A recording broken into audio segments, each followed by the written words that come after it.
Hi, I'm Pete Buckley. I'm Head of Strategy at MEC. What that means is that I lead the strategy team at MEC, and what we try to do is try to better understand consumers so we can use media more effectively to drive business results. I'll be covering customer experience and what its place in advertising is. We've seen the rise of companies like Google and Facebook, Amazon, etc., who put user experience at the heart of what they do.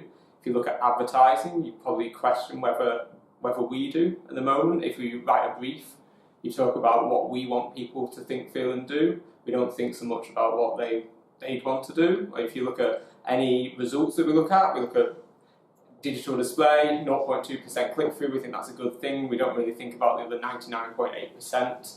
And if you look at how we're behaving from a media perspective especially, or even from a creative perspective, we're not maybe considering as much as we need to what the consumer needs are at different points in what you probably call the purchase journey.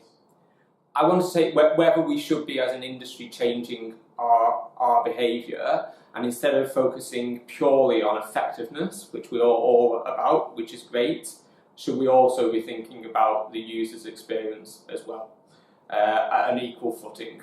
So when you listen to people like Facebook and their latest earnings call, they constantly say our first priority is for the user and making the user experience better. So the relevancy of the advertising, but all the other priorities, obviously advertising effectiveness, they're two different things, and I want people to think about whether we should be prioritising that user experience a bit more than we currently do.